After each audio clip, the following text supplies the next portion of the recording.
Hi there and welcome back to Valley por Vida. All right, well, the amount of car thefts are rising nationwide. However, in our home state of Texas, the numbers are decreasing. In fact, one company says they've decreased by at least 2% over the last decade, but why? How? Well, we went ahead and spoke with an expert to learn more about this study, as well as get some helpful anti-car theft tips and tricks to keep in mind.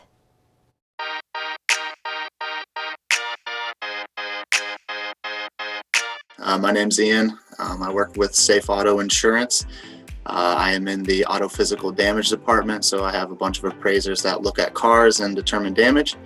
We're going to speak today a little bit about car theft and kind of what you can do to prevent things from being stolen and damage to your vehicle. When dealing with car theft, I think, apply the common sense rule is always what I tell our insureds. Please don't park your vehicle, somewhere overnight if possible. Obviously, don't leave anything valuable in plain sight. Always put it in your trunk. Don't leave your keys or your vehicle running. I know a lot of people get into that kind of rhythmic, I'm going to go start my car up, either it's warm or hot outside. So I don't get into a hot vehicle or a cold vehicle. And criminals look for those patterns, and you would be an easy target, especially when your vehicle is running and most likely that the doors are unlocked. So I would say definitely don't do that. Everybody, has these misconceptions that only really expensive vehicles get stolen, but that's yes, expensive vehicles get stolen, but you'd be surprised how many, middle of the road or even less than middle of the road vehicles we deal with on a daily basis that get stolen. So it happens to everybody, not just people who own, $100,000 cars. So please keep that in mind and always roll your windows up. Yes, it's hot or cold when you get in, but that's better than not having a vehicle in my mind. When you do have to leave your vehicle, you definitely want to leave it in kind of like a high traffic area and a well-lit area, I would say is the two big things. And again, don't leave your vehicle overnight anywhere. But the high traffic kind of deters people from trying to snoop around or look into your vehicle or break a window. There's more chances that somebody's going to be able to see that compared to you're parked in the very corner of a parking lot with bushes surrounding both sides of your car. So I would definitely recommend high traffic area, well lit, and just be aware of the surroundings. First and foremost, if you come out of wherever you are and your vehicle is not there anymore, 100% call the police first and foremost.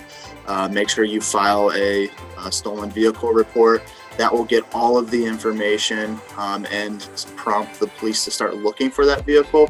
And then I think the next call I would make is to your insurance company to make sure that you file a claim.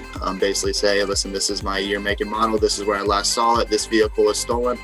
And that also will prompt, God forbid, if your vehicle hits another car or causes an accident, that will give us a way to find your vehicle, figure out where it is. The police will then notify us about what happened. And it'll be an easy, kind of smooth process to getting your vehicle back.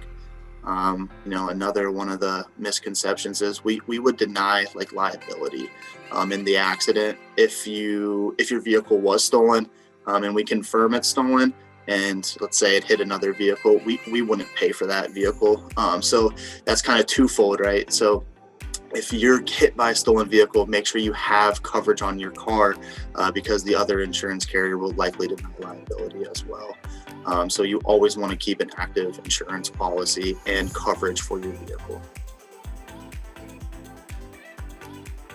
We hope you keep in mind these helpful anti-car theft tips and tricks so that your motor vehicle is safe. And of course, feel free to visit quotewizard.com for more information.